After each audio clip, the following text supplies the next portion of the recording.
Այսօր շարունակելով մեր կորինթացիների նամակը, պետք է ուսումնասիրենք Տիրոջ ընթրիքը, առաջի Կորինթացիների 11-րդ գլուխ 17-ից մինչև 34-րդ համարները։ Եկեք կարդանք տեքստը եւ կխնդրեմ, եթե Սուրբ Գիրկա ձեր մոտ բացեք եւ հետևողական եղեք եւ նաեւ ընթացքում, ոչ միայն կարդալու պահին։ Բայց սա պատվիրելով ձեզ չեմ գովում, որովհետեւ ձեր հավաքվելը ոչ թե դեպի լավը, այլ դեպի վատթարն է տանում, որովհետեւ ամենից առաջ, երբ մեկ տեղ եք հավաքվում, եկեղեցու մեջ լսում եմ, որ ձեր մեջ տարանջատումներ կան, եւ ես մասամբ հավատում եմ դրան, որովհետեւ հերձվածողներ էլ պետք է լինեն ձեր մեջ, որ ձեր միջի ընտիրները երևան։ Ուրեմն երբ միասին միտեղ եք հավաքվում, դա տերունական ընթրիք ուտել չէ, որովհետև ամեն մեկը ջանում է նախ ինքը վերցնել ընթրիքը, մեկը սոված է մնում, իսկ մյուսը հարբում է։ Միթե տուն չունեք ուտելու կամ խմելու համար, կամ թե Աստծո եկեղեցին եք արհամարում և ամաչեցնում չքավորներին, ինչ ասեմ ձեզ, գովեմ, ես չեմ գովի, որովհետև ես Տիրոջից ընդունեցի ու ձեզ էլ ավանդեցի, որ Տեր Հիսուսն իր մատնվելու գիշերը հացն առավ և գոհանալուց հետո կոտրեց այն և ասաց. «Վերցրեք կերեք, այս է իմ մարմինը, որ կոտրվեց ձեզ համար, այս արեք իմ հիշատակի համար»։ Նույնպես էլ ընթրիքից հետո գավաթն առավ ու ասաց. «Այս գավաթը նոր ուխտ է իմ արյունով, այս արեք իմ հիշատակի համար, քանի անգամ էլ որ խմելու լինեք։ Քանի անգամ որ այս հացն ուտեք և այս գավաթը խմեք, Տիրոջ մահը պատմեցեք մինչև որ նա գա։ Ուստի ով որ այս հացն ուտի կամ Տիրոջ գավաթը խմի անարժանաբար, պարտական պիտի լինի Տիրոջ մարմնի և արյանը։ Ուրեմն թող ամեն մարդ ինքն իր անձը թող քնի իր անձը և հետո միայն ուտի այդ հացից և խմի այդ գավաթից, որովհետև անարժանաբար ուտողը և խմողը իր անձի դատապարտությունն է ուտում և խմում, որովհետև չի զատորոշում Տիրոջ մարմինը։ Դրա համար էլ ձեր մեջ շատ թույլեր ու հիվանդներ կան, և շատերն էլ ննջել են, որովհետև եթե մենք մեզ դատենք, չենք դատվի, բայց երբ դատվում ենք, խրատվում ենք Տիրոջից, որ աշխարհի հետ չդատապարտվենք։ Ուրեմն եղբայրներս, երբ հավաքվում եք ընթրիքի, իրար սպասեցեք, իսկ եթե մեկը սոված է, թող իր տանը ուտի, որպեսզի դատապարտության համար չհավաքվեք, իսկ մնացած հարցերը երբ գամ կկարգադրեմ։ Ամեն։ Այստեղ տեքստը բաժանել եմ 3 պունկտերի, 3 մասերի։ Առաջինը Տիրոջ ընթրիքի աղավաղումը, 18-ից 22-րդ համարները, Տիրոջ ընթրիքի նպատակը, երկրորդը 23-ից 26 համարները, և երրորդ Տիրոջ ընթրիքին ճիշտ նախապատրաստումը և աղավաղման հետևանքը։ Մեր թեմայի գլխավոր միտքն է Տիրոջ ընթրիքը աղավաղելը հանգեցնում է պատժի։ Պողոսը ցույց է տալիս Տիրոջ ընթրիքի աղավաղելու այս 6 միջոցները, ոնց են աղավաղում կորինթացիները։ Առաջինը տարանջատումներ կար, 18-րդ համարը, երկրորդը մենք տեսնում ենք նրանց ագահությունը, երրորդը եղբայրներին արհամարելը, չորրորդը հարբեցողությունը, այս բոլորը 20-21-րդ համարում, հինգերորդը եկեղեցու արհամարումը, 22-րդ համարում և ընթրիքի խորհուրդը չհասկանալը, որն էլ բացատրում է 23-ից 26 համարներում։ Այս տեքստի ուրեմն մեծ և նշանակալից տեղ է գրավում այս տեքստը ավետարանում և Քրիստոսի եկեղեցում արդեն 2000 տարի։ Իր ուսմունքով և անձնական օրինակով Քրիստոսը հաստատեց 2 խորհուրդ՝ մկրտություն և հաղորդություն, որպեսզի իրեն հավատացողները հավատարմորեն հետևեն այս ծեսերին։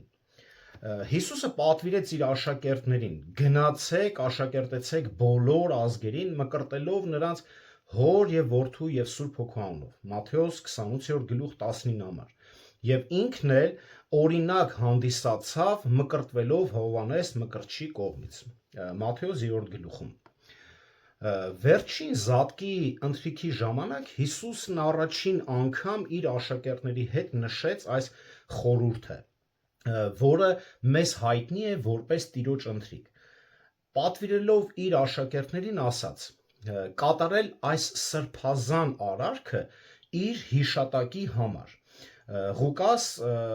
22 գլուխ 19-ից 20 համարները։ Պողոսը հավատարմորեն հաստատեց այս հաստատությունները Կորինթոսում։ Չնայած առաքյալն ինքը քչերին մկրտեց այնտեղ,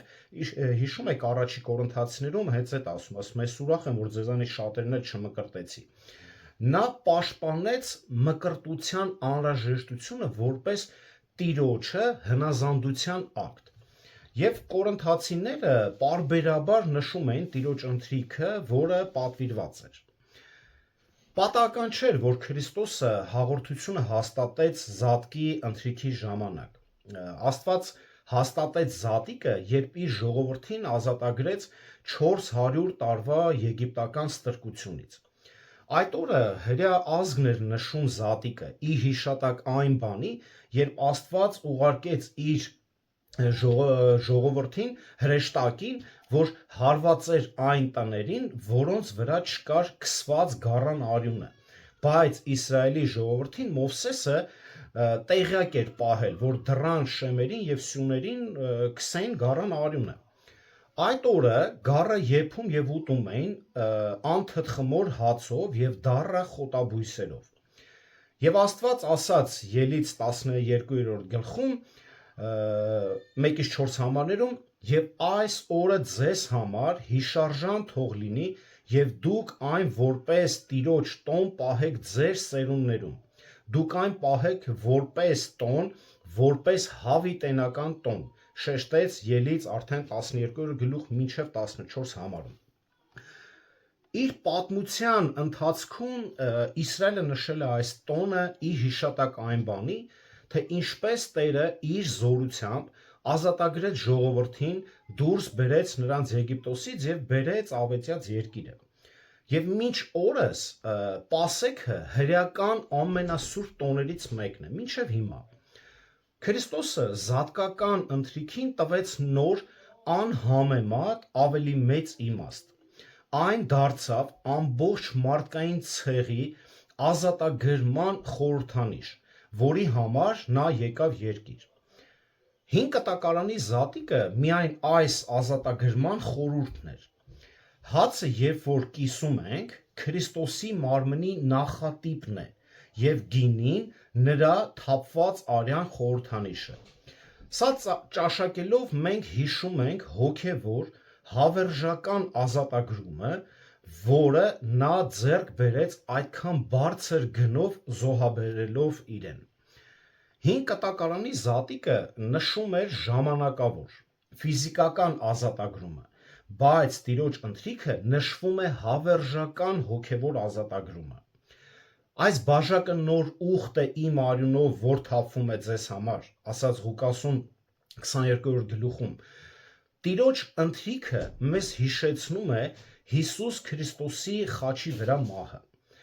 Ղուկասը նշում է, որ վաղ քրիստոնյաների առօրյա կյանքի 4 բնութագրերն էին հնազանդությունը, առաքյալներին ուսմունքը, հաղորդակցությունը եւ հաց կտրելն ու աղոթելը։ Գործք առաքելոց 2 գլուխ 42 համար։ Անկասկած հաց կտրելը ներառում էր Տիրոջ մահվան հիշատակը։ Վաղ եկեղեցու որոշ աստվածաբաններ եւ պատմաբաններ կարծում են, որ շատ տներում հաղորդություն էր տրվում յուրաքանչյուր ճաշի ժամանակ։ Վաղ եկեղեցում ի հայտ են եկել հատուկ բարեկամական այս ճաշկերույթներ, որոնք կոչվեցին սիրո խնջույք։ Եկեք կարդանք Հուդա 12-ը, Հուդայի նամակը 12-րդ համարը, Հուդա 12-ը։ սրանք ձեր սիրո խնջույքներում արատներ են, երբ աներկյուղ ձեզ հետ մասնակցելիս իրենց անձերն են սնում։ Տեսակ, այսինքն սիրո խնջույք։ Դրանք սովորաբար ավարտվում էին հաղորդության ծեսով։ Սրանք համատեղ ճաշկերույթներ էին, որոնց ընթացքում հավատացյալները հատկապես ցուցաբերում էին հաղորդակցության, փոխադարձ սիրո եւ միմյանց նկատմամբ հոգատարության զգացմունքներ։ Քրիստոսի խաչի վրա կատարած սխրանքը նպաստեց հավատացյալների միասնությանը։ Կորինթոսի եկեղեցին հետևեց այս սովորույթին, բայց նրանք այս կերակուրը վերածեցին որկրամոլության եւ հարբեցողության պատրվակի։ Եվ երբ կորինթացիները հավաքվում էին այս սուրբ հաղորդությանը, պղծում էին այն։ Կանանց գլխաշորերի հարցը քննարկելիս Պողոսը գովաբանեց կորինթացիներին իր կողմից իրենց փոխանցված ավանդությունները կարճելու համար։ Սակայն 11-րդ գլուխ 2-րդ համարը, սակայն այստեղ նա գովաբանելու բան չունի։ Եկեք մի հատ կարդանք նորից, 11-րդ գլուխը 17 համարը։ Բայց սա պատվիրելով ձեզ չեմ գովում, ասում է, որովհետև ձեր հավաքվելը ոչ թե դեպի լավը, այլ վատթարն է տանում։ Սակայն այստեղ նա գովաբանելու բան չունեցավ։ Այնինչ Պողոսը պատրաստվում է ասել, ոչ թե պարզապես անձնական խորհուրդ է, այլ առաքելական պատվիրան։ Կորինթացիները պետք է Պողոսի խոսքերը ընդունեին որպես պատվիրան եւ հնազանդորեն հետևեին դրանց։ Ավելի լավ կլիներ, որ կորինթացիները երբեք չնշեն սիրո տոնը եւ հաղորդության այս ծեսը, քան այսպես ասած պղծեին։ Նրանք գնում էին ոչ թե դեպի լավագույնը, այլ դեպի վատթարը, վատագույնը։ Նրանք հավաքվում էին ոչ թե լավագույնի, այլ վատագույնի համար։ Վատագույն բառը հուներեն կակոս բառի համեմատականն է, որը նշանակում է բարոյական չարիք։ Նրանց հանդիպումները սերտ հաղորդակցության եւ հոգեվոր հարստացման փոխարեն բնութագրվում էին եսասիրական հաճույքներով, աղքատ եղբայրների նկատմամբ ծաղրով, տիրոջ զոհաբերական մահը անտեսելով եւ եկեղեցու անարգանքով աշխարհի առջև։ Պատկերացնում եք, տիրոջ ընթրիքի ժամանակ կորինթացիներին սրբության եւ երկյուղածության կոչ անելով Պողոսը քննարկում է կորինթացիների կողմից դրա աղավաղումը։ Տիրոջ ընթրիքի աղավաղումը, ինչպիսին էին նրանք աղավաղում, 18-ից 22 համարները։ Անջատեք, ձենը խնդրում եմ։ Եկեղեցի, էկլասիա։ Էկլասիա բառը նշանակում է ժողով կամ համայնք։ Նոր կտակարանում այն երբեք չի օգտագործվում որևէ շենքի կամ հանդիպման վայրի իմաստով, այլ միայն հավատացյալների համար։ Ակնհայտ է, որ երբ եւ որտեղ էլ որ կորինթացի քրիստոնյաները հանդիպում էին, նրանք միշտ վիճում եւ վիճում էին։ Ասում է, երբ հավաքվում եք, լսում եմ, որ ձեր մեջ տարանջատումներ կան, բաժանումներ։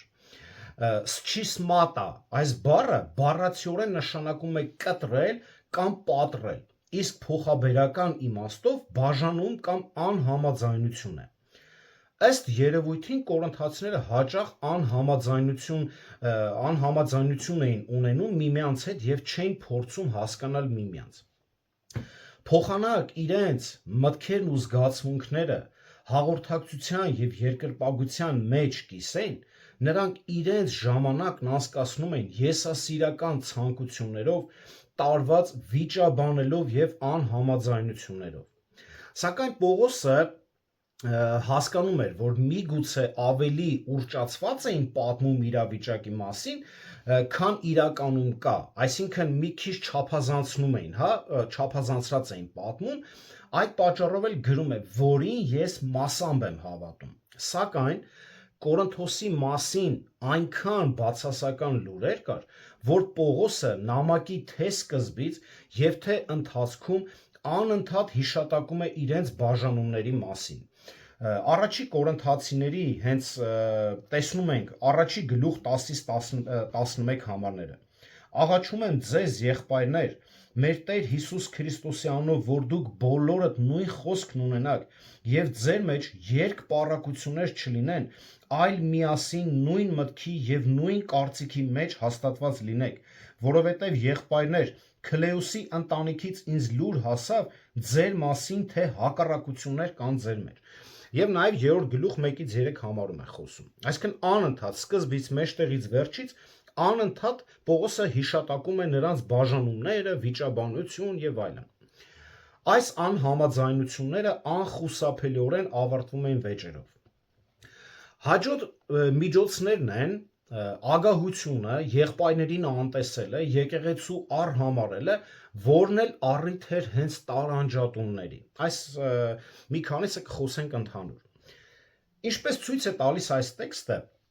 ուրեմն հավատացյալները բաժանված էին սոցիալական կարգավիճակներով։ Հարուստները իրենց հետ ուտելիք էին բերում եւ ուտում էին առանց ամաչելու եւ չէին սպասում, որ աղքատ եղբայրները գային։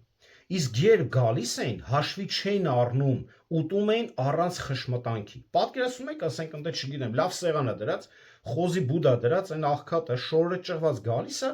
ու այդեղ բարև եղբայր, լավ ես, հա, դե հաջող։ Այս վիճակն էր, պատկերացրեք այս վիճակն էր։ Կորինթոսի հարուստ հավատացյալները շատ հեռու էին միասին լինելու գաղափարից եւ ամեն ինչ ընդհանուր ունենալուց։ Նրանք հակապատկերն էին Երուսաղեմի քրիստոնյաների, որը գրում է Ղուկասը, հա, առաջի Գործք առաքելություն 2-րդ գլուխ 44 համարում, որ գրում է բոլոր հավատացյալները նույն տեղում էին հավաքվում եւ նրանց ողջ ունեցվածքը ընդհանուր էր։ Այս կորինթացիները չէին ցանկանում իրենց ընթրիքը կիսել իրենց աղքատ եղբայրների եւ քույրերի հետ։ Յուրաքանչյուրը մտածում էր իր մասին։ Ահա թե ինչու էր Պողոսի կոչը այդքան մտահոգիչ առաջի գլուխ 10-րդ համարում։ Որպեսզի Քրիստոսի հետևորդներ, դուք պետք է նույն մտածողության, նույն կարծիքի, նույն տեսակի լինեք, ասաց նրանց առաքյալը։ Սակայն կորինթացիները մնացին մարմնավոր, աշխարհիկ եւ եսասեր, ինչը նրանց անհամաձայնության հենց պատճառն էր։ Եվ ես, եղբայրներ, չէի կարող ձեզ հետ խոսել որպես հոգևորների, այլ որպես մարմնավորների, որպես Քրիստոսում մանուկների, 3-րդ գլուխ 1 համարում։ Նրանք չէին քայլում ըստ հոգու, այլ քայլում էին ըստ մարմնի եւ չէին հետևում Աստծո կամքին, այլ իրենց սեփականին։ Եկեղեցու ամենամեծ չարիքներից մեկը պառակտումն է, որը հոգևոր հիվանդության առաջին նշանն է։ Եկեղեցու ներսում բաժանությունները, վիճաբանությունները, անհամաձայնությունները խոսում են եկեղեցու հավատուրացության եւ աշխարհիկ մտածելակերպի մասին։ Բայց Պողոսը լավ գիտեր, որ բաժանումներից լիովին խուսափելը հնարավոր չէր, մինչև Տիրոջ երկրորդ գալուստը։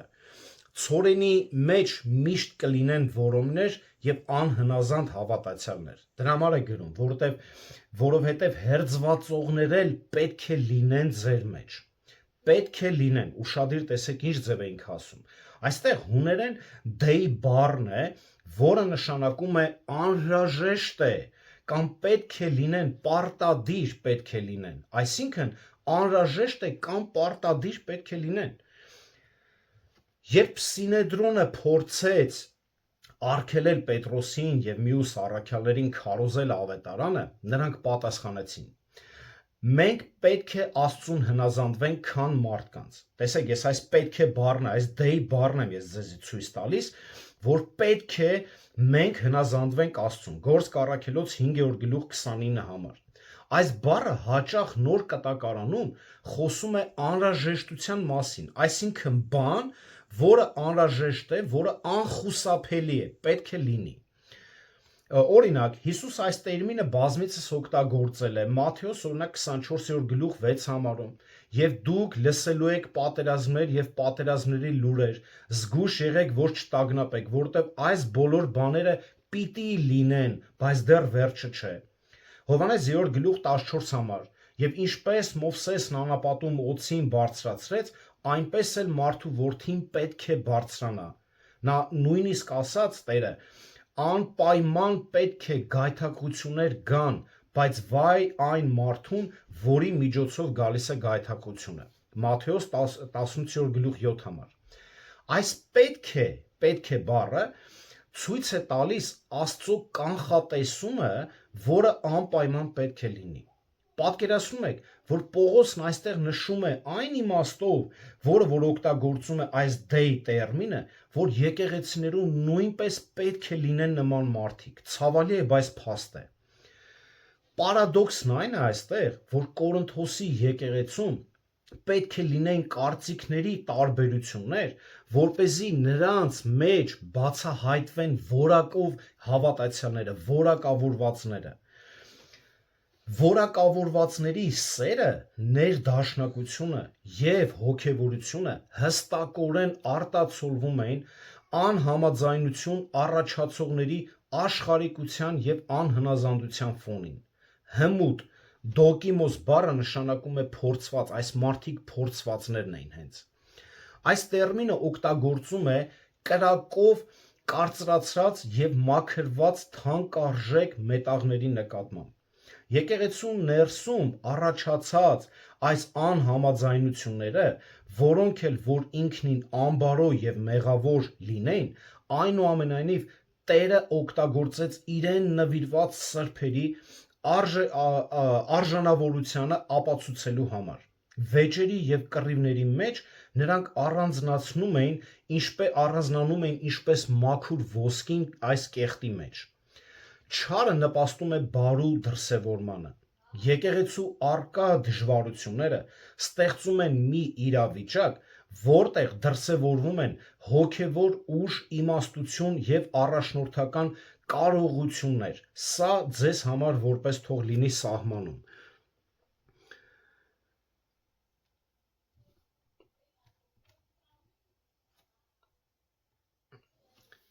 Հենց դժվարություններն ու փորձառություններն են, որոնք ձևավորում եւ դուրս են բերում հմուտ մարդկանց։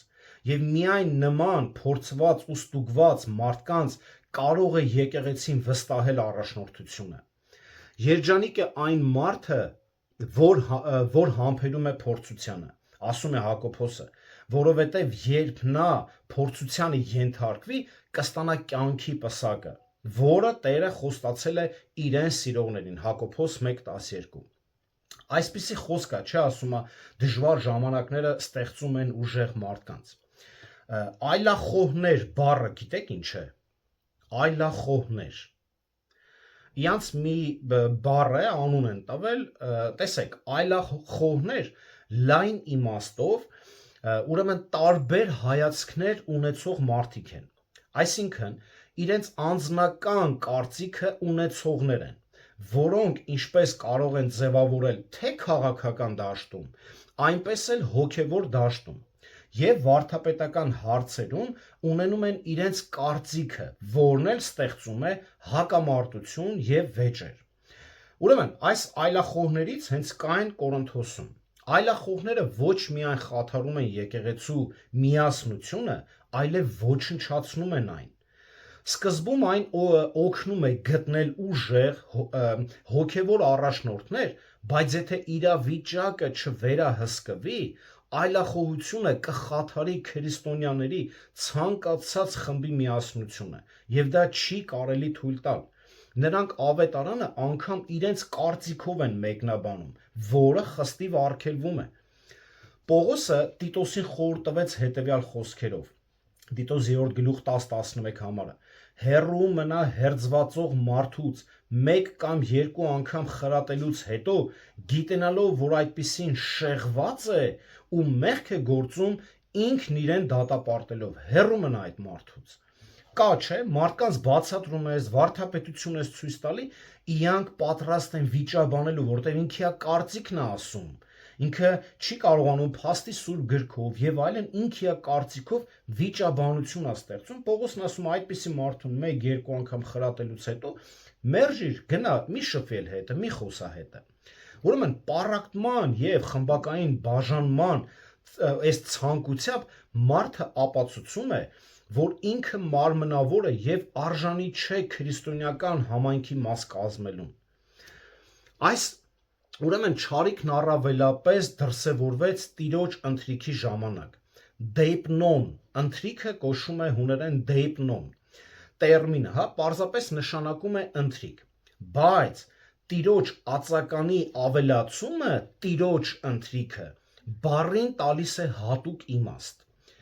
Եկեղեցին հավաքվեց սիրո խնջույքի, որ ասինք Հուդան էլ է շեշտում 12-րդ համարում, հատուկ ճաշի, որին հաջորդեց հաղորդությունը։ Սակայն չարաշահումները խաթարեցին հավաքույթի աստվածային նպատակը եւ խախտեցին հաղորդության սրբությունը։ Կորինթոսի եկեղեցում սիրո տոնը եւ հաղորդակցությունը նշում էին միասին, բայց հետագայում տեղի ունեցած չարաշահումների պատճառով, որը անընդհատ աճում էր Կորինթոսում, ստիպեց սիրո խնջույքը առանձնացնել հաղորդությունից, որպեսզի պահպանվի սուրբ հաղորդության խորհուրդը եւ չպղծվի։ Այսինքն էլ չեն նշում սիրո այդ տոնը ճաշկելույթը հաղորդության հետ։ Եվ որոշ ժամանակ անց ընդհանրապես անհետացավ այս սիրո տոները, էլ չկա, այդպիսի բան չկա։ Կորինթոսի եկեղեցու անդամների միջև վեճերը այնքան էին վատացրել համայնքի հոգևոր վիճակը, որ խորհուրդը դարձել էր ծաղրի առարկա։ Իրականում այն այլևս չէր կարող Տիրոջ ընթրիք խորհուրդ կոչվել։ Եվ Պողոսի ասածն այն էր, որ դուք հավաքվում եք այնպես, որ դա չի նշանակում Տիրոջ ընթրիքին մասնակցել։ Նրանք ոչ մի պատճառ չունեին կարծելու, որ ընթրիքը նվիրված էր Տիրոջը, քանի որ ոչ ուտելիքը, ոչ էլ խորհուրդը չեն պատվում Տիրոջը։ Դա ընդամենը անիմաստ մի արարողություն էր, ձև առանց բովանդակության։ Ըստ էության Պողոսը նրանց ասում է. դուք կարող եք հաց կտրել, բաժակ խփել եւ կրկնել Հիսուսի որոշ խոսքեր, բայց դա ոչ մի կապ չունի Տիրոջ կողմից հաստատված խորհրդի հետ։ Քրիստոսը դրանում որևէ կապ չունի։ Որովհետև յուրաքանչյուրը մտածում էր իր մասին. շուտ ուտեմ, քանի այն աղքատները չեն եկել, իսկ մյուսները հարբում էին 22-րդ համարում։ Աղքատ հավատացյալները գալիս էին այն հույսով, որ հարուստ հավատացյալները կկիսվեն իրենց հացով, բայց հեռանում էին համայնքից թե ֆիզիկապես սոված եւ թե հոգեվոր քաղցած։ Այո, այդպիսի համայնքներում անհնար է հոգեվոր սնունդ ուտել, բացառվում է։ Նրանք, ովքեր իրենց հետ ուտելիք ու խմիչք էին բերում, կշտանում ու հարբում էին։ Այս մարդիկ ըստ էության ծաղրում էին Տիրոջ ընթրիքի բուն նպատակը, որը խաղաղություն եւ ներդաշնակություն բերելն էր Աստծո զավակների միջև, երբ նրանք հիշում էին Քրիստոսի զոհաբերությունը, որը Տերը կատարեց իր մեջ իրենց միասնության համար, այս ամենը նրանք պառակտում էին, կիսում, բաժանում էին եւ պղծում էին իրարից։ Հիշում եք ինչ ասաց 10-րդ գլխում։ Եկեք կարդանք 10-րդ գլուխ, առաջի Կորինթացիներ 10-րդ գլուխ 16-ից 17 համարները։ Օրհնության բաժակը, որ օրհնում ենք, հաղորդություն չէ Քրիստոսի արյան։ Այն հացը, որ մենք կտրում ենք, հաղորդություն չէ Քրիստոսի մարմնի։ Մենք շատեր լինելով մեկ հաց եւ մեկ մարմին ենք, որովհետեւ բոլորս էլ հաղորդ ենք այն մեկ հացին։ Բայց այս մարդիկ այս գաղափարը չեն կարողանում հասկանալ եւ չեն կարողանում կիրառել իրենց կյանքում։ Եվ եթե հեգնանքով եւ թե իրենց խղճին դիպելով ասում է 22-րդ համարում. միթե տուն չունեք ուտելու կամ խմելու համար, կամ թե Աստծո եկեղեցին եք արհամարում եւ ամաչեցնում չքավորներին, այսինքն աղքատներին։ Եթե նրանք սոված էին, ինչու չուտեին տանը, հարցը հենց սրանում էր։ Եթե դու եկել ես այստեղ կշտանալու Տիրոջ խնջույքին, սա ուտուշ խմուշի տեղ չի քո համար։ Կամ գուցե նրանք իսկապես ցանկանում էին ոչնչացնել հավատացյալների միությունը։ Այս սրանում էլ է նաև հարց։ Աստծո եկեղեցու նկատմամբ իրենց բացահայտ արհամարանքներով։ Կամ նրանք այնքան էին առհամարական վերաբերվում իրենց աղքատ եղբայրներին ու քույրերին Քրիստոսի մեջ, որ դիտավորյալ ամաչեցնում էին նրանց։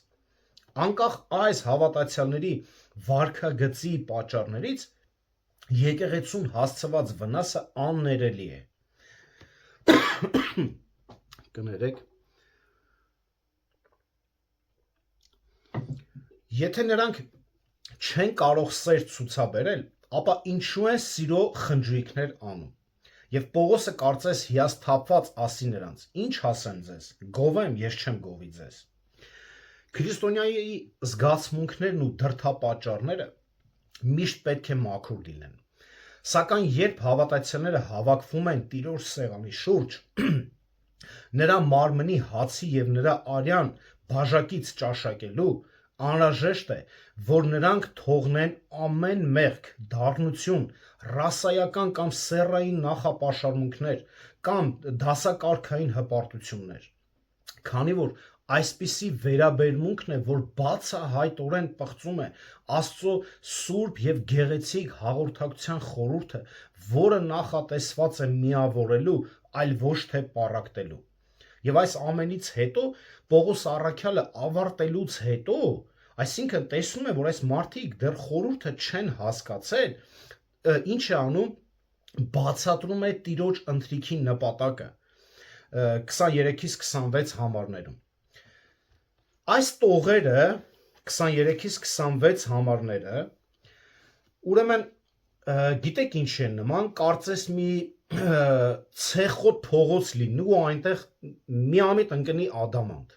կարծես մի շատ մութ սենյակի մեջ փոքր լույս վառվի, այսպիսի մի հատ իրավիճակ էր։ Կարդանք, հա, այս համարները եկեք կարդանք 23-ից 26-ը,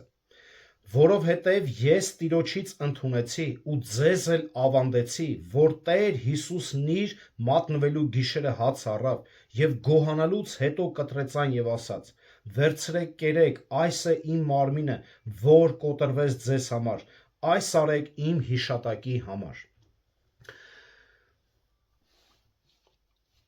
Իրականում այս նկատողությունը ուղղված է այն քրիստոնյաներին, ովքեր աղավաղում են հենց այն ծեսը, որն այդքան հուզիչ նկարագրում են այս տողերը։ Այստեղ Պողոսը հստակեցնում է, ինչպես նա հաճախ էր անում, երբ ցանկանում էր հայտարարել, ինչ են ասում, կարևոր բաների մասին կամ վիճելի մի ճշմարտություն, որը ինքը չի արտահայտում իր անձնական կարծիքը, այլ խոսում է որպես Աստծուց ստացած խոսք։ Հիմնվելով 20-րդ համարում օգտագործված բայական ժամանակաձևերի վրա, մենք հասկանում ենք, որ այն, ինչ ասում է Կորինթացի հավատացյալներին, նորություն չէր նրանց համար, որովհետև ես Տիրոջից ստացա այն, ինչ ձեզ էլ ավանդեցի, այսինքն նախկինում ավանդեցի ձեզ։ Այս առիթով MacArthur-ը գրում է. պահպանողական աստվածաբանների մեծ մասը համաձայն է, որ առաջի Կորինթացիների ուղղված նամակը հավանաբար գրվել է ավետարաններից առաջ, այսինքն ավետարանները դեռ գրված չեն եղել, բայց Կորինթացիները գրվել են։ Այո, ապա այս համարներում Պողոսի խոսքերը, որոնք ներառում են Հիսուսի մեջբերումներ, Տիրոջ ընթրիքի հաստատման մասին առաջին աստվածաշնչյան արձանագրություններն են, այսինքն Տիրոջ ընթրիքի վերաբերյալ առաջի գրառումները մենք տեսնում ենք Կորինթոսի եկեղեցում։ Դրանք լիովին համընկնում են ավետարանի խոսքերի հետ, սակայն ամենայն հավանականությամբ Պողոսը հայտնությունը ստացել է անմիջապես Տիրոջից, այլ ոչ թե այլ առաքյալների միջոցով։ Գաղատացիների առաջի գլուխ 10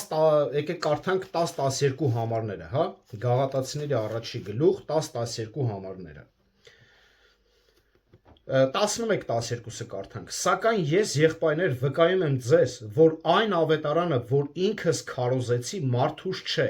քանի որ ես մարդուս չընդունեցի այն եւ ոչ էլ որևէ մեկից սովորեցի, այլ Հիսուս Քրիստոսի հայտնությամբ շեշտում է, որ այս բոլոր հայտնությունները նույնը Կորինթոսին ես ստացել եմ Հիսուս Քրիստոսից։ Պողոս այն ստացել է Տիրոջից եւ փոխանցել կորինթացիներին։ Իր մատնվելու գիշերը այս արտահայտությունը նկարագրում է պատմական մի միջավայր, որը Կորինթոսի հավատացյալներից շատերը գուցե չգիտեին, քանի որ ինչպես նշվեց, շատ հնարավոր է, որ այդ ժամանակ ավետարաններից ոչ մեկը գրված չէր, այսինքն մանրակրկիտ բաների մասին տեղյակ չէին, որտեղ չունեին, գրառումներ չունեին եւ այլն, հիմա նոր ստանում են առաջին նամակը Պողոս առաքյալից։ Եվ կրկին այս մռայլ ֆոնի վրա մեզ համար փայլում է ամենաթանկ բանը, քրիստոնեական այս տոներից ամենագեղեցիկ ու նշանակալիցը հաստատվել է հենց այն գիշերը, երբ Տերը դավաճանվեց։ Ընդհանրապես չարի ուժերի հաղթանակի միջև Աստված հաստատում է իր բարությունը։ Սատանայի խավարի մեջ նա բացահայտում է իր սրբությունը, ինչպես մարմնական կրքերն ու եկեղեցում տիրող պայքարը հերձվածներից դուրս բերեցին Աստծո արժանի սրբերին։ Այնպես էլ Հուդայի կողմից Քրիստոսի դավաճանությունն ու ձերբակալությունը բացահայտեցին նրա ողորմած զոհաբերությունը։ Բացարձակ չարիքի այս ֆոնին ամենավատ բանը, որ կարող էր անել Սատանան, Աստծո որդու խաչի դատապարտումն էր, բայց Աստված խաչի միջոցով հասավ իր բարձրագույն նպատակին, աշխարհի փրկագնման Աստծո որդու խաչի միջոցով։ Կխնդրեմ ուշադիր լինեք, այս մի քանի րոպեները։ Հիսուսը զատկի ընթրիքը նշեց վերնատանը իր աշակերտների հետ, բայց ոչ ավետարանները, ոչ էլ Պողոսի նամակները չեն տալիս այս ընթրիքի բոլոր մանրամասները։ Դրանք կենտրոնանում են այն փաստի վրա, որ Հիսուսը սահմանեց նոր ընթրիք, որը գերազանցեց հինը։ Զատկական ճաշը սկսվում էր նրանով, որ տանտերը, այսինքն մտել են մեկի տուն, տանտերը օրհնություն էր կարդում կարմիր գինու առաջին բաժակի համար եւ այն փոխանցում էր ներկաներին։ Ճաշի ընթացքում միմյանց էին փոխանցում 4 բաժակներ։ Առաջին բաժակը խմելուց հետո ուտում էին քաղցր սոուսով դառը խոտաբույսեր եւ քարոզ տալիս Պասեքի նշանակության մասին։ Քարոզվում էր, բացատրվում էր, որտեղ կլինեն մարդիկ, երիտասարդներ, կապ չունի, վերհիշում էին։ Այնուհետև երգում են Հալել հիմնի առաջին մասը, որը նշանակում է գովաբանություն։ Բառ, որը կապված է Ալելույայի հետ, որը նշանակում է գովաբանել Տիրոջը։ Հալելը, հա։ Հալել Իրանից նաև նշանակում է օրհներգ։ Հալելը ներառում է, որն է հալելը, Սաղմոս 111-ից 118-րդ գլուխները, դրանք հալելներ են, կարող եք նշել ձեր մոտ, կկարդաք։ Սկզբում նրանք սովորաբար երգում էին 111-րդ Սաղմոսը կամ 12-ը։ Երկրորդ բաժակից հետո տանտերը կտրում էր անթթխմոր հացեր տալիս ներկաներին, որից հետո բոլորը սկսում էին ճաշել զոհաբերական գառը։ Հետո աղոթքից հետո փոխանցում էին երրորդ բաժակը եւ երգում են Հալելի մնացած մասը։ Չորրորդ բաժակը, որը փառաբանում էր գալիք թագավորությունը, խմում էին տանից հեռանալուց առաջ, այսինքն եւ պատրաստում էին հեռանալ, այդ ժամանակ խմում էին ու հեռանում էին։ Բայց միայն տանից հեռանալը Հիսուսը օրհնեց երրորդ բաժակը մինչև տանից հեռանալը, եւ այն դարձավ հաղորդության բաժակ։ Ղուկաս 22-րդ գլուխ 20 համարում գրում է. Այսպես էլ ընթրիքից հետո բաժակն առավ ու ասաց. այս բաժակը նոր ուխտ է իմ արյունով, որ թափվում է ձեզ համար։ Սա երրորդ բաժակն էր, որ խմեց։ Ու հիշում եք, երրորդ բաժակը խմելուց հետո արդեն նոր դավաճանություն եղավ, արդեն Հուդայի կողմից եւ այլն, նոր դուրս գալուց հետո նոր արդեն խմել են 4 բաժակը։ Հետևաբար սա երրորդ բաժակն էր։ Ուրեմն Հիսուսի կողմից աշակերտներին մի քանի կարճ խորհուրդներ եւ հրահանգներ տալուց հետո 21-ից 38-րդ համարում Ղուկասու ընթրիքն ավարտվեց օրհներքի երգեցողությամբ։ Նշում է Մատթեոս 26-րդ գլուխ 30 համար։ Եկեք կարդանք։ Մատթեոս 26-րդ գլուխ 30-րդ համարը։ Եվ օրհնություն երգելուց հետո նրանք բարձրացան Ձիթենյաց լեռը։ Սա հալելն էր։ Ելքի խորհրդանիշ հանդիսացող հացը այժմ սկսեց խորհրդանշել Հիսուս Քրիստոսի Մեսիայի մարմինը։ Հրեական մտածողության մեջ մարմինը ներկայացնում էր ամբողջ մարդուն, այսինքն որպես անձնավորություն եւ ոչ թե պարզապես որպես մարմին, հա։ Հիսուսի մարմինը ներկայացնում է նրա մարմնավորման, ուսմունքի, ծառայության եւ գործի մեծ խորհուրդը, այն ամենը, ինչ նա էր եւ այն, ինչ արեց։ 24-րդ համարի ձեզ համար արտահայտությունը, մեր թեմայի, հա, արտահայտությունը ամբողջ Սուրբ գրքի երկու ամենագեղեցիկ բառերից մեկն են՝ ձեզ համար։ Հիսուսը տվեց իր մարմինը, իր կյանքը մարմնով մեզ համար, ովքեր հավատում են իրեն։ Ձեզ համար ես դարձա մարդ,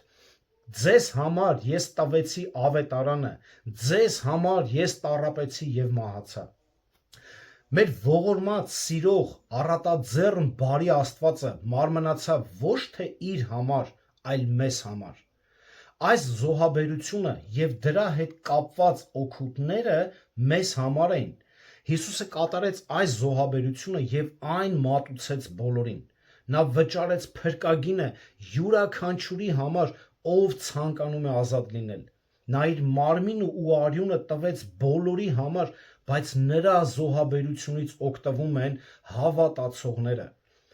Բաժակը, որը նախկինում խորհրդանշում էր գառան արյունը, այս արյունն օգտագործում էր դռան սյուներին ու դռան շեմերին քսելու համար։ Այժմ սկսեց խորհրդանշել Աստծո գառան արյունը, որը թափվեց աշխարհի փրկության համար։ Հին ուխտը անընդհատ վավերացնում էր մարդկանց կողմից զոհաբերված կենդանիների արյունով, բայց նոր ուխտը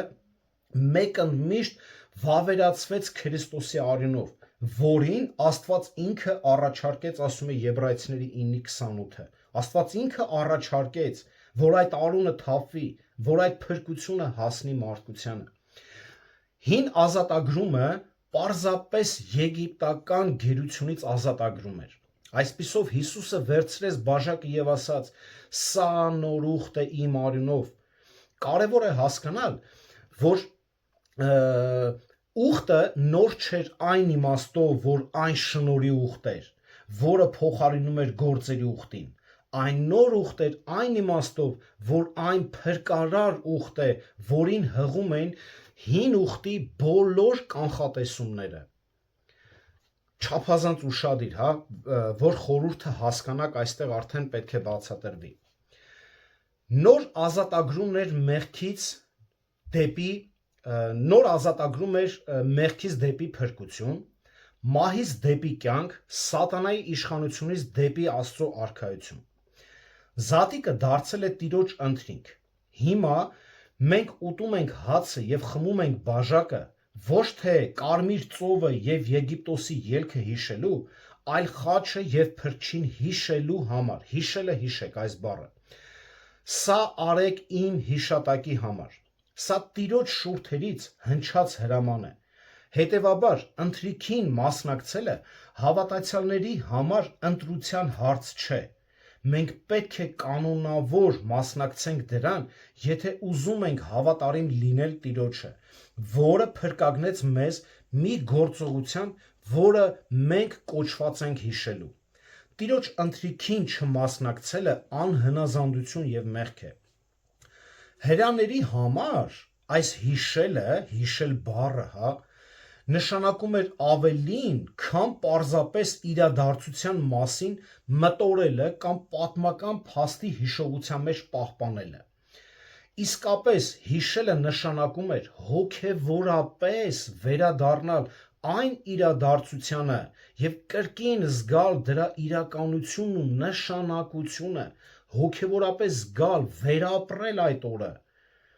Հիշել Հիսուս Քրիստոսին եւ նրա խաչի վրա զոհաբերությունը նշանակում է վերապրել նրա հետ նրա կյանքը, նրա տանջանքները, նրա տառապանքը եւ նրա մահը,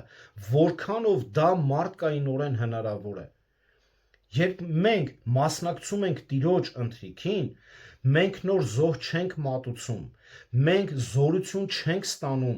մենք խմելով գինին ստամոքսում արյուն չի դառնում, խմելով գինին մեղքերից չի մաքրում, վերստին ծնունդ չի տալիս։ Մենք հիշում ենք նրա զոհաբերությունը, որը մեկընդմիշտ արվեց մեզ համար, եւ մենք վերստին նվիրվում ենք նրա հնազանդ ծառայությանը։ Քանի անգամ որ ուտեք այս հացը եւ խմեք այս բաժակը, դուք հռչակում եք Տիրոջ մահը, մինչև նա գա։ Մենք կտոնենք խորհուրդը այնքան հաճախ, որքան կամենանք հիշել եւ հռչակել Հիսուս Քրիստոսի մահը։ Այս հարցը հաճախականության մեջ չէ, թե քանի անգամ ես նշում, ուշ ես նշում, ամիսը մի անգամ է, թե 4 անգամ է, այլ այն փաստի մեջ է, որ խորհուրդը ճիշտ հասկանանք եւ որ սա հավիտենական տոն է։ Այն ավելին է, քան պարզապես մեր սեփական հիշատակը։ Հաճախ ենք չէ հիշում մեր անցյալի մասին, անընդհատ պատմում ենք, սա ավելին է, քան մեր անձնական կյանքի հիշողությունները։ Հաղորդությունը նաև հռչակագիր է մեզ շրջապատող աշխարհին։ Այն վկայություն է աշխարհին, որ մենք չենք ամաչում մեր Տիրոջից կամ նրա արյունից, որ մենք պատկանում ենք նրան եւ հնազանդ ենք նրան։ Կրկին կուզեմ ուշադիր լինեք։ Հաղորդությունը նաև հիշեցնում է, որ Տերը կրկին կգա, քանի որ նա մեզ պատվիրել է հռչակել նրա մահը մինչև նրա գալը։ Այն օգնում է մեզ սպասել այն օրվան, երբ մենք նրա հետ կլինենք։ Հաղորդությունը նրա կյանքի տոնակատարությունն է ներկայում եւ նրա փառահեղ վերադարձի համար ապագայում։ Եվ այս հիշատակի հետ շատ բան է կապված։ Երբ հավատացյալները մասնակցում են Տիրոջ ընթրիքին, նրանք հիշում են Քրիստոսի կողմից խաչի վրա կատարած զոհաբերությունը, Առաջի Կորինթացիների 11:25 համար։ Նրանք մասնակցում են Քրիստոսի հոգևոր ներկայությանը, միավորվելով նրա հետ, այլ ոչ թե հաղորդության տարերի հետ, 10:10 համարը։ Նա հաղորդակցում է սրբերի հետ, 10:17 համարը։ Նա սրբությամբ երկրպագում է Աստծուն, 10:20-22 համարը։ Հռչակում է փրկությունը Քրիստոսի, 11:24-25 համարը եւ անհամբեր սպասում է Տիրոջ վերադարձին, 11:26 համարը եւ գալիք թագավորությանը, Մատթեոս 26:29 համարը։ Ահա թե ինչ խորհուրդ ունի Քրիստոսի հաղորդությունը, Տիրոջ ընթրիքը, նպատակը, հիշեցումը, այս է ամբողջ խորհուրդը։ Եվ այս ամենը ավարտելուց հետո Տիրոջ ընթրիքի խորհուրդը ցույց տալով, ասելուց հետո, ուրեմն նպատակ այս ամբողջը բացատրելուց հետո բացատրում է, թե ինչպես պետք է պատրաստվել ընթրիքին, ինչպես պետք է պատրաստվել եւ ինչ հետևանքներ կարող են ունենալ սխալ դրդապատճառներ ունեցողները։ Պողոսը կրկին վերադառնում է Տիրոջ ընթրիքի լրջությանը 27-34 համարներում։ Լրջությանը վերադառնում է Տիրոջ ընթրիքի լրջության մասին նախազգուշացմանը։ Ով անարժանորեն մասնակցում է Տիրոջ ընթրիքին, մեղավոր կլինի Տիրոջ մարմնի եւ արյան նկատմամբ։ Մարդը կարող է անարժան մասնակից լինել ընթրիքին տարբեր պատճառներով։ Որոշ մարդիկ Տիրոջ ընթրիքը վերաբերվում են որպես ծեսի, առանց իրենց միտքն ու սիրտը ներդնելու այդ իրադարձության մեջ։ Նման մարդիկ ամեն ինչ անում են առանց որևէ հույս զգալու, այսինքն նրանք դա անում են ավելի շատ անլուրջ, քան լուրջ։ Նրանք կարող են հավատալ, որ ընթրիքը շնորհ կամ առաքինություն է հաղորդում, որն ինքնին արարողություն է, այլ ոչ թե զոհաբերություն։ Կարող է փրկել մարդուն կամ փրկված պահել նրան։ Շատերը սեղանի շուրջ են գալիս մեկ այլ հավատացյալի նկատմամբ դառնության կամ ատելության զգացումով կամ այնպիսի մեղքով, որի համար չեն ուզում զղջալ։ Եթե հավատացյալը մոտենում է Տիրոջ ընթրիքին առանց Հոր, Որդու եւ Սուրբ Հոգու մասին բարձր մտքերի եւ առանց Քրիստոսի մեջ իր եղբայրների եւ քույրերի հանդեպ մաքուր սիրո, նա անարժանորեն է մասնակցում դրան։ Պատկերացրեք, մարդը գաղափար չունի։ Այսօր շատ եկեղեցիներում կանչում են մի անգամից ապաշխարության կոչ են անում, բայց մարդը գաղափար չունի։ Չի ճանաչում ընդհանրապես Սուրբ Երրորդությունը, ոչ մի պատկերացում չունի։ Երկու բառ են ուղղակի սովորացրել կամ լսել է։ Ու մի անգամից ասում են արի մասնակցի հաղորդության։ Առավել առաքելական եկեղեցին ընդհանրապես չտալով մարդկանց գիտություն միշտ տալիս է հաղորդություն։ Ոմանք հավատում են, որ Տիրոջ ընթրիքը շնորհ եւ առաքինություն է տալիս, մյուս մասը մտածում է, որ հաղորդությունը կարող է փրկել մարդուն կամ փրկված պահել։ Ուրեմն շատ համայնքների մեծ մասը ասում է, որ երբ խմում ես գինին, կուլ տալուց դառնում է Հիսուսի արյունը։ Լսել եք նման գաղափար։ Նույն գաղափարով ենթադրում ենք, որ հացն էլ, երբ նրանք ուտում են, դառնում է Հիսուսի մարմինը։ Մարդակեր են, մի խոսքով։ Շատ եմ լսել նման ֆոկուսներ, որ ասում են, հաղորդության գինին խմեցինք ու նստեցինք մեքենայի ղեկին, որ գնանք տուն եւ գային կանգնեցրեց ու իրենց սարքով ստուգեցին, խմացենք թե ոչ, բայց սարքը ցույց տվեց, որ 0% է, որովհետեւ դա արդեն արյուն էր դարել մեր ստամոքսի մեջ։ Սրանք գիտեք ուղիղ են հասկացել խոսքը։ Հովհաննես 6-րդ գլուխ 54-րդ համարում նման մարդիկ կային նաև, որ ուղիղ հասկացան այս խոսքը։ Հիշում եք, Հիսուսն ասաց, ով իմ մարմինը ուտի եւ իմ արյունը խմի, հավիտենական կյանք կունենա, ու ժողովուրդը ասաց, սա ծանր խոսք էր։ Իսկ ինչ ասեցիր։ Ուղիղ էին հասկանում։ Հիմա այս մարդիկ են շատ համայնքներում, ես ձեզ ասում եմ, Հայաստանի գրեթե 80-90% եկեղեցիներում այս նույն գաղափարն ունեն։ Անուններ չտան, դուք ճանաչում եք։ Հասկացել են ու մտածում են, որ Հիսուսի արյունն են խմում, հետևաբար Հիսուսի մարմինն են ուտում։ Այդ մեկը չեն շեշտում, բայց դա նույն գաղափարն է, ինչ տարբերություն։ Դե գինի խմում ես, արյունա դառնում, ուրեմն հաց ու պտի ուտես, ինքը դառնա մարմին։ Էլ եմ ասում, մարդակերներ են։ Նման գաղափարներով ստացվում է, որ իրենց տարիների հաղորդության մասնակցելը հաղորդություն չի եղել։ Արել են մի բան, որը չեն հասկանում, որը նշանակություն չունի, որը ընդհանրապես կապ չունի Քրիստոսի հաղորդության հետ։ Շատերը նաև սեղանի շուրջ են գալիս մեկ այլ հավատացյալի նկատմամբ սրտում դառնություն ունենալով կամ ատելության զգացմունքով կամ այնպիսի մեղքով, որի համար չեն ուզում զղջալ, եւ մոտենում են Տիրոջ ընթրիքին առանց Հոր, Որդու եւ Սուրբ Հոգու մասին գիտելիք ունենալով, առանց Քրիստոսի մեջ իր եղբայրների եւ քույրերի հանդեպ մաքուր սիրով։ Սրանք բոլորը նշանակում են անարժանաբար մոտենալ հաղորդությանը։ Տիրոջ ընթրիքին անարժանորեն մասնակցելը նշանակում է մեղավոր լինել Տիրոջ մարմնի եւ արյան առջև։ Ընդհանրապես յուրաքանչյուր երկրի դրոշը ոտի տակ առնելը, այն որ գցու վառում են, շատ ենք տենում, չէ, դա չի նշանակում, չէ, այսինքն անպատվել տվյալ կտորը։ Ոչ, սա նշանակում է, որ անպատվել տվյալ երկիրը, ճիշտ է։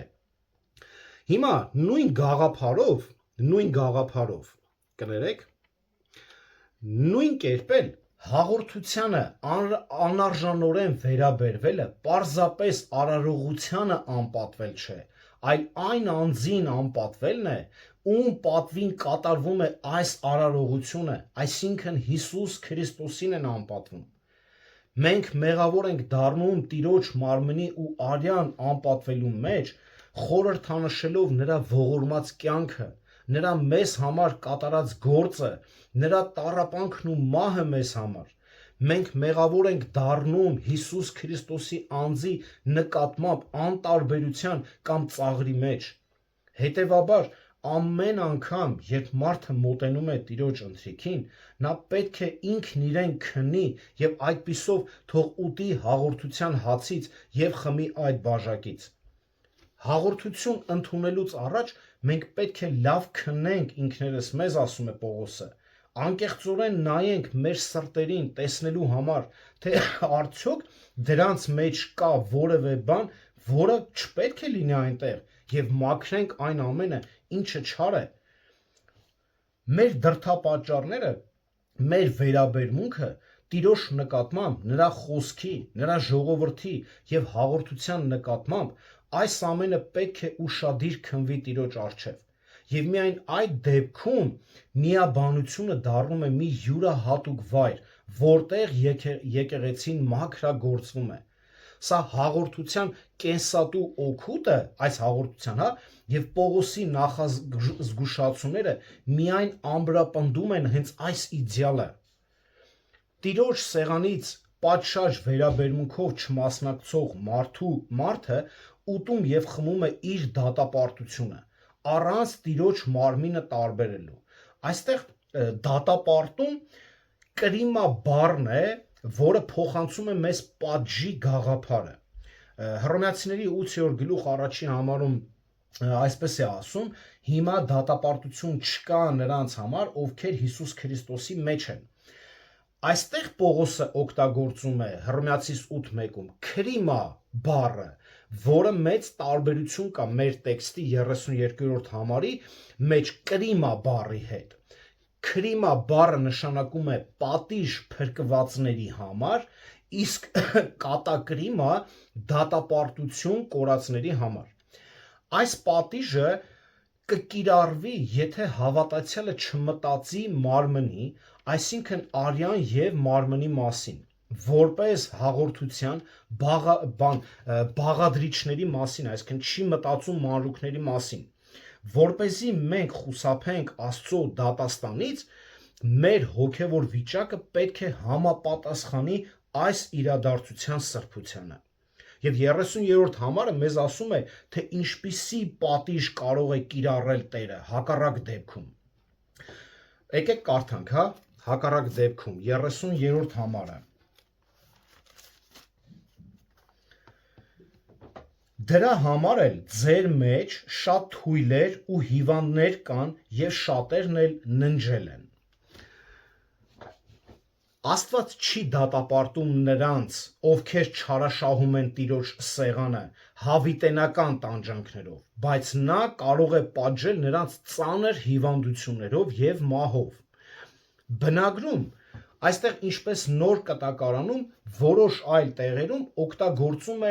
ննջեց բառը, այսինքն այն փոխաբերական իմաստով խոսում է հավատացյալների մահվան մասին, ինչպես Ղազարոսի դեպքում է ասում Հովհաննես 11:1-ում, որ Ղազարոսը ննջեց, Ստեփանոսի դեպքում է ասում Գործք առաքելոց 7-րդ գլուխ 60 համարը, որ Ստեփանոսը ննջեց, այս նույն գաղափարն է օգտագործում։ Եվ Աստված խլեց Կորինթոսի շատ հավատացյալների կյանքը, ովքեր անընդհատ խեղաթյուրում էին իր որդու ընթրիքը, ինչպես որ խլեց Անանիայի եւ Սափիրայի կյանքը, քանի որ նրանք ստեցին Սուրբ Հոգուն Գործք առաքելոց 5-րդ գլխում։ Ինչպես հին կտակարանում, նման աստվածային պատիժը պետք է ծառայեր որպես հստակ օրինակ բոլոր հավատացյալների համար, թե ինչի են արժանի եւ ինչ կարող է ստանալ բոլոր մեղավորները։ Կա մեկ միջոց անարժան չհամարվելու համար, եւ ըստ տեքստի կարող եք ասել որն է։ Եթե մենք մեզ դատենք, չենք դատվի։ Սա նշանակում է հասկանալ, թե իրականում ով ենք եւ ով պետք է լինենք։ Եկեք կարդանք առաջու Հովանու առաջի գլուխ 9-րդ համարը։ Առաջու Հովանու առաջի գլուխ 9 համար։ Եթե խոստովանենք մեր մեղքերը, ապա նա հավատարիմ է ու արդար, որ մեր մեղքերը մեզ ներելու եւ մեզ բոլոր անիրավություններից մաքրելու համար։ Իսկ հակառակ դեպքում, եթե չենք խոստովանում, չենք գիտակցում, պատիժը անխուսափելի է լինում։ Ինչպես արդեն նշվեց, եթե մենք անարժան ենք եւ Աստված պատժում է մեզ, ապա այս պատիժը հավերժական տանջանք չէ։ Ընդհակառակը, կարդանք 32-րդ համարը, հա? 32-րդ համարը։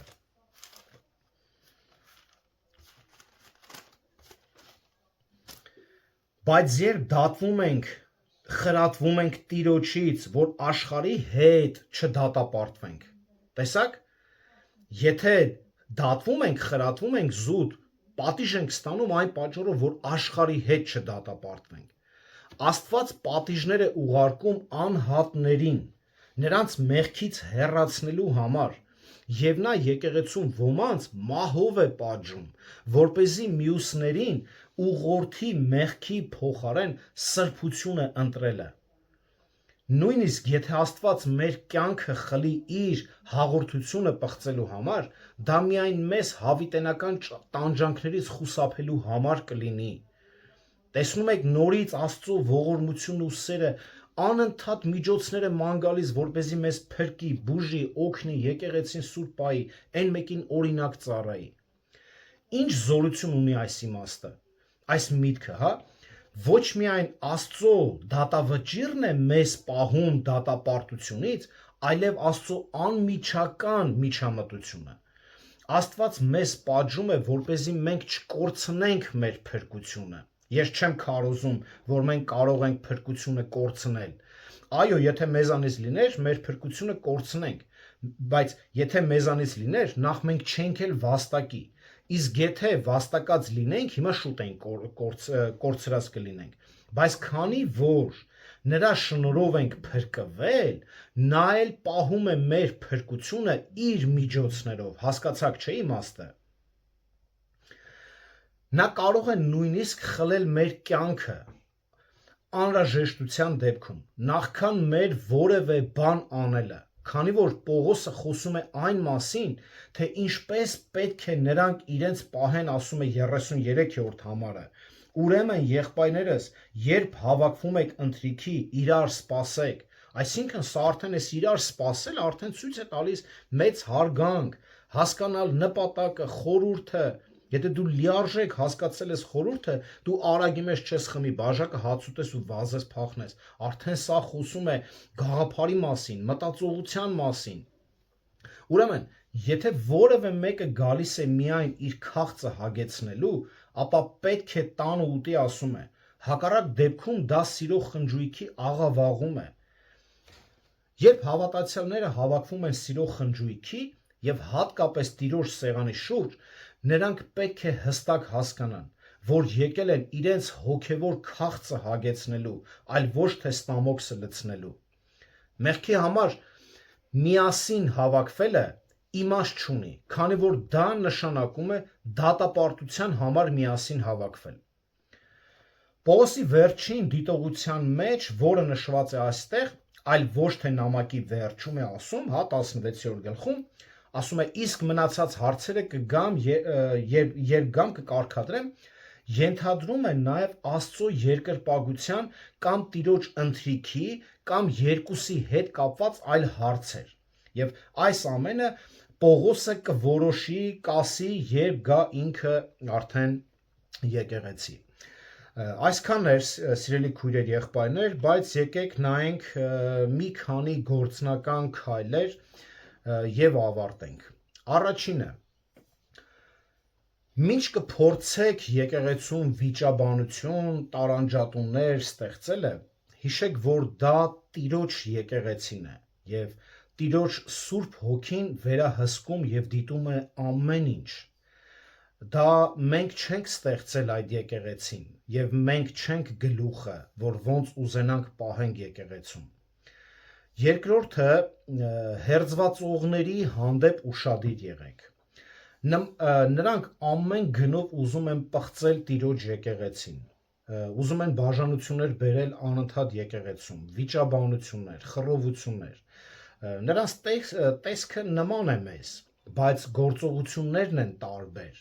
Նրանք եղբայրասեր չեն, միայն իրենց մասին մտածողներ են, նրանք աղքատ քույր եղբայրներին վերևից նայողներ են եւ տարբերություն են դնում իրենց մեջ, բայց դա աշխարհիկ մտածելակերպ է։ Մեր ուշադրությունը պետք է լինի, հիշում եք, Հիսուսին ասացին. «Տեր, ախր դու ցորեն ցանեցիր, ոնց որոնները աճեց», ասես որովհետև դուք եք քնած։ Դրա համար մենք պետք է արթուն լինենք եւ եկեղեցու սրբությունը պահելու համար թեկուզ ամենամոտիկ հարազատին, որը կլինի եկեղեցում, բայց կփորձի Տիրոջ եկեղեցին պղծել, պետք է հանդիմանվի եւ անգամ անհրաժեշտության դեպքում եկեղեցուց դուրս հանվի այդ մարդուն։ Դա հավատացեք իր համար ավելի լավ կլինի, քան որ մնա եկեղեցում։ Եվ նման մարդիկ, եթե կան մեր մեջ, ուրեմն թող ապաշխարեն, սա է խորհուրդը։ Երրորդ, մինչ Տիրոջ ընթրիքից օգտվելը, նախ հասկացեք խորհրդի կարևորությունը, նպատակը, որպեսզի դուք էլ կորինթացիներին նման, շատերին նման անհասկանալով չմոտիկանաք Սուրբ հաղորդությանը։ Մեկը չվերածի արյան, մեկը հացի, մեկը, չգիտես, պոռնկության, խաբեության, բաժանության, կռիվների, եւ նույնը բացատրեք նրանց, ում ճանաչում եք։ Դրա համար ինչքան կարևոր է, որ նախ մենք իմանանք, որպեսզի մենք օգտվելուց սխալ չօգտվենք եւ նաեւ ուրիշներին կարողանանք օգնել։ Սա հիշողություն է Տիրոջ մարմնի եւ արյան, որ տվեց մեզ համար։ Չորրորդ եւ վերջինը, մինչ հաղորդություն ընդունելը քննեք ձեր սրտերը, ձեր անձը, բայց ոչ միայն ընթրիքին մասնակցելուց 5 րոպե առաջ, այլ ամեն օր աշխատեք սուրբ ապրել, աշխատեք աստվածավայել ապրել, Քրիստոսավայել ապրել, քննեք եւ տեսեք, արդյոք արժան եք մասնակցելու սուրբ հաղորդությանը։ Սա չի նշանակում ընդհանրապես մեղք չունենալ, այլ մեղքով լի կյանք չունենալ։ Քննիր սիրտդ, գործնական կյանքդ քննիր, արդյոք սիրում ես Աստծո ժողովրդին, արդյոք տարբերություն չես դնում քեզանից ցածր եղբոր կամ քրոջ միջև, աղքատի ու հարուստի միջև, արդյոք հասկանում ես ընթրիքի նպատակը եւ այլն, արդյոք այն հարուստին ավելի ջերմ չես ողջունում, քան աղքատին։ Այսօր եկեղեցիներում գիտեք ինչեր ենք տեսել։ Հենց մեկը փողատեր, մեկը մի քիչ հարուստ լավապրող է մտնում, սաղ ժպիտներով են մոտիկանում։ Իսկ հենց որ տեսնում են մի հատ աղքատ, ինչ-որ մի հատ ծեր կինա կամ եւ այլ բարև ու անցան։ Այսպեսին չպետք է լինի Աստծո սուրբ եկեղեցին։ Հիշիր, Տերը մաքրելու է իր եկեղեցին հերձվածող մարդուց, անգամ մահով կհեռացնի համայնքից, եկեղեցին սուրբ պահելու նպատակով։ Հիշեք Անանիայի ու Սափիրայի պատմությունը։ Այդ պատմության մեջ էլ Սուրբ Հոգու նպատակն էր եկեղեցու սրբությունը, եկեղեցու մաքրությունն էր կարևորը։ Դրա համար Անանիային ու Սափիրային պատժեց մահով։ Եկեք Տիրոջ արած գործը մեր հիշողության մեջ սուրբ պահենք, մեր կյանքերով, թե հոգով, թե մտքով եւ թե մեր գործողությամբ։ Տերի օրհնի ձեզ եւ իր խոսքը եկեք աղոթքանենք ու ավարտենք։